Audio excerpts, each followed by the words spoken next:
We are now talking to founder of Pro Football Guru, Russell Baxter. Russ, what's going on, man? Just waiting to see who the 3 senior finalists will be for the Pro Football Hall of Fame this year. Today was supposed to be decision day as they whittled down, as you might or might not know. Instead of 1 senior committee nominee, there will be 3 for this year and the next 2 years going forward as the Pro Football Hall of Fame tries to get rid of that backlog of older players and guys who have been waiting so long and so on. I think you have to remind people that the NFL doesn't run the Pro Football Hall of Fame, but obviously a lot of the people who are in the Hall of Fame played in the NFL. Some played, even professional football before the NFL. The NFL was founded in 1920. The Hall of Fame began in 1963. Do the math. That's 43 years. So there's a big gap there with some of these older players as they try to get some of the older players in, and then the not so older players kind of fall by the wayside. So it'll be interesting to see who they come out with maybe later tonight or tomorrow. I'd like to see Klecko again. And I thought he was one of the best players of his time. I think the NFL or whatever, the voters have really torched him when it comes to getting into the Hall of Fame. He deserves absolutely to be in the Hall of Fame. Well, you could probably say that about a lot of guys. I just remember Jerry Kramer waited 40 years to get in. If he can wait 40 years, some guys can wait 20. So, and the guys who we're talking about here are the 25. Right off the top of my head, I don't know if Joe made the final 12 this year. Okay. I don't have that list in front of me and so on. So, but it'll be in there. I agree with you. I think Joe should be in there. And a guy who probably made a case for him went in this year, and that's Richard Seymour. Because Richard Seymour was a guy who could play interior, exterior, 3-4, 4-3. Belichick even lined him up in the backfield at times. But to any point, Joe Klecko is a Pro Bowler at 3 different positions. But I've written about Joe Klecko many times on the, omissions list and so on. I'd like to see him get in.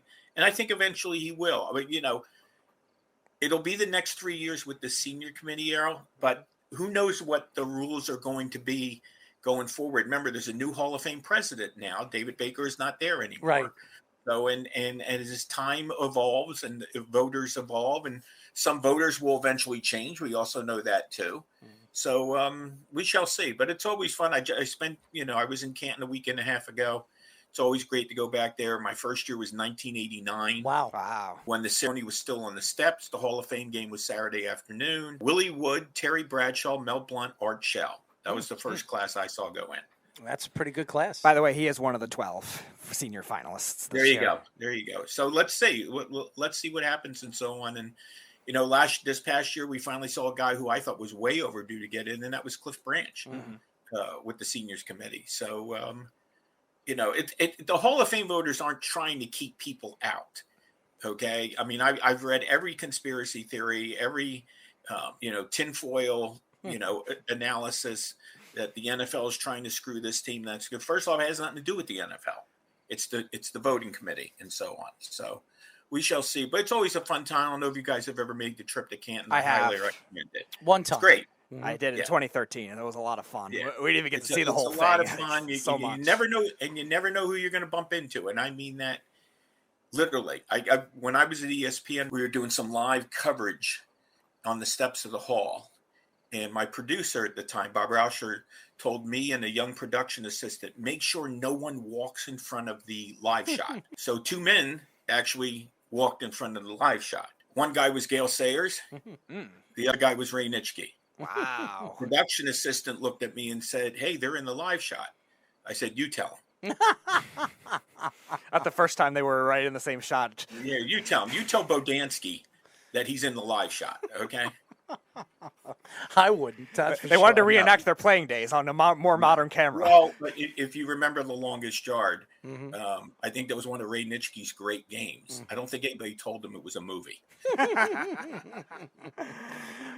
We are talking to the founder of Pro Football Guru, Russell Baxter. Russ, obviously this past weekend, there was a huge scare for the New York Jets. Zach Wilson tears his meniscus, obviously bruised knee.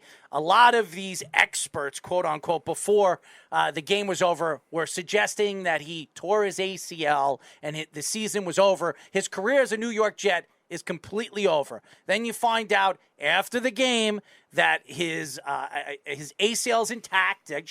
That's what you heard with Robert Saleh. And then obviously today he had his meniscus surgery, and they said it was a lot less worse than they thought it was going to be. So what were your thoughts when you heard Zach Wilson was hurt in the first preseason game? And what are your thoughts now that everything looks like it could be fine going into week number 2? Well, here's what I learned a long time ago. If you looking for a doctor, just go on Twitter. Okay? Just go on Twitter, because as soon as someone gets hurt, thousands of them. I mean, even more than it's easier to find a doctor on Twitter than it is a lawyer. Okay? I've never understood how anybody can do analysis from their TV screen. Okay? So I just I got to be honest with you, I just wait and see what happens. A lot of times now, you see these injuries not being as bad as you think. I think it's the initial gut reaction of watching him go down. And of course, he rolled out and it was a non-contact injury and so on. So no one knows until they go in there. And as you adeptly pointed out and so on, we also now have players with quicker recovery times. Mm-hmm.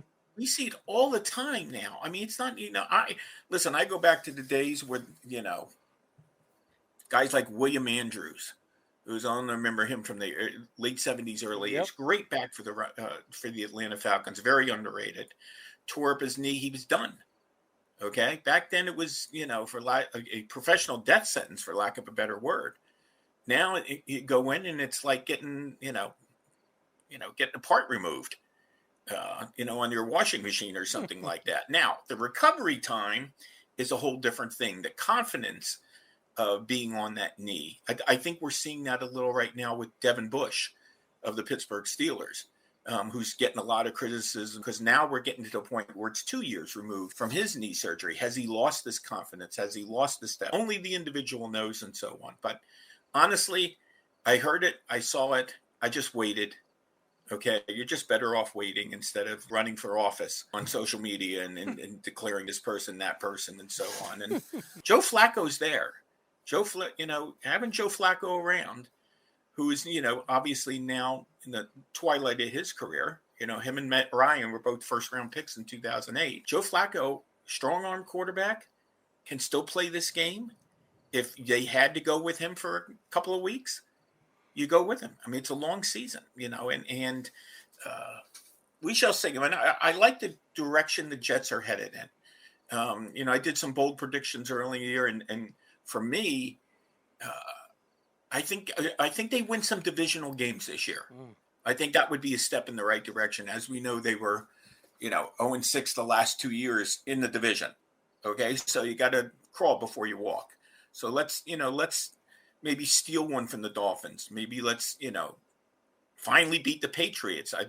They haven't beaten the Patriots. Well, you got to go back 6 or 7 years. Yeah, it's been about the 6 game years, where Matthew Slater botched the coin toss was the last one for the Jets. You have to get that. Well, I don't think they've won in New England since the 2010 playoffs. Crawl before you walk. As a Jet fan, you could say it backwards, you could say it frontwards. It doesn't really matter. It always seems to happen and reach to the middle. So we all know about walking and crawling and failing. I mean, so just when you walk, just make sure you don't. The bottom line is they have the longest playoff drought in the league. They haven't been there since the AFC Championship game when they lost to Pittsburgh. That's a long time in this league. Where we saw a year ago, 3 teams go from last place to the playoffs and one of them to the Super Bowl. Okay. We are regular. By the way, go back the last 9 or 10 years, especially in the NFC. We are regularly seeing a team come off a losing season. I'm going to write about this in a week or so. Coming off a losing season and wind up in the Super Bowl. We saw it last year with Cincinnati. The year before that, we saw it with Tampa Bay. The Eagles went from 7-9 to Super Bowl champions. Right. Okay, so it's kind of an odd trend and so on, but it happens. The Panthers and Falcons, when they went to the Super Bowl recently too, was like that too. Right. I mean, it's you don't necessarily win it, but you get it. San Francisco came off a losing season. Okay, and then came back but last year, Cincinnati, Philadelphia, Cincinnati. were all last place in 2020. All were in the playoffs in 2021. The year that Jacksonville last made the playoffs, they were a last place team. Mm-hmm. And then all of a sudden they're up by 10 in Foxborough in the 2017 AFC. Now they haven't recovered from that, but that's a whole different story. So speaking of, you mentioned Joe Flacco, his predecessor, Lamar Jackson, he wants to get paid. So do you think that happens before the season? He wants to cut it off right before week 1. Well, I don't blame him for wanting to cut it off before week 1, okay, to be honest with you, because once you start dabbling in that during the season, that can become a legitimate distraction. And listen, I thought arguably the Ravens had the best offseason in the league. But the Ravens are also bringing a 6-game losing streak into 2022. Okay, they were 8-3 and at one time looked like the front runner to get home field advantage. They plummeted and they finished dead last. So now they had massive injuries in the backfield. They wound up with the worst pass defense in the league. They were giving up 40-yard plays through the air on a regular basis. I think the year before that, they gave up the fewest. Then they wound up giving up the most. Now, they brought in Marcus Williams. Kyle Fuller's there as well. They got Kyle Hamilton in the draft. Had a very, very, again, successful offseason. We know what that division is like. That division is, it's an MMA match, okay? Regularly that division sends 2. We've seen even 3 teams come from that playoffs. And now, of course, you can now send 4 teams to the playoffs. So I don't know what the Ravens are necessarily thinking, but he's coming off a year where he was a little banged up. I think, what he came out and said as far as if we don't get this done, we stop now. I think that was a smart thing because they have to rebound and they now have to rebound in the division where 2 teams ahead of them made the playoffs and one of them went to the Super Bowl. And when they played the Cincinnati Bengals last year, it wasn't even close both times. I mean, they got rolled significantly by the Bengals. Russ, there was a lot of acquisitions this offseason, especially in the AFC. Mm-hmm. Obviously, we know where Russell Wilson went. He went to the Broncos. I mean, the Chargers got a lot better. Kansas City got worse, but Vegas got better. There was a lot of teams in the AFC that definitely got better. What stood out to you the most so far this offseason? And what team in the AFC is going to take a step forward because of it? I put Baltimore and the Chargers in different categories. I think Baltimore rebounds. I don't know if they'll rebound all the way to the playoffs and so on, but I think they'll rebound. But the Chargers do intrigue me because what they were able to do defensively. I mean, they traded for Khalil Mack. They gave up a lot of money to get J.C. Jackson. And then they got a sneaky good defensive guy. He's not sneaky to you guys, but, be it special teams, be it defense, he always just seems to be around the ball. And that's Kyle Van Noy. I thought picking him up he's one of those difference-making type of guys. Now, the Chargers, I think some people forget in 2018, they were tied for the best record in the AFC. Mm-hmm. But they wound up as a wild card because they lost the tiebreaker to the Chiefs. They won a playoff game. They beat Baltimore in Baltimore before they went to New England and either they missed their flight. Laid up a lousy goose egg. That's what they did. Yeah, they either missed their flight or that was a different team. I don't know. I mean, but they stunk it up. I mean, New England won the Super Bowl that year, but the Chargers were basically a no-show, and they haven't recovered from that. So we saw them last year. Roller coaster ride would be an understatement. Brandon Staley. And you talk about on-the-job training. I think he was determined to go for it on 4th down and at least once in every 17 regular season games. I think I understood it, but I didn't agree with all of it. I think he maybe got a little too clever, but they did not necessarily play last year, guys, complimentary football. Okay, I remember they beat the Browns 47-42. Yeah, that was a wild game. But they lost the game to Minnesota at home. That proved to be costly. They lost the game to New England, where again they were erratic. They looked like they had the Chiefs, I think, on a Thursday night, and then Travis Kelce decided to run around them, through them, and over them. So very hard team to figure out. Justin Herbert, we know what he can do.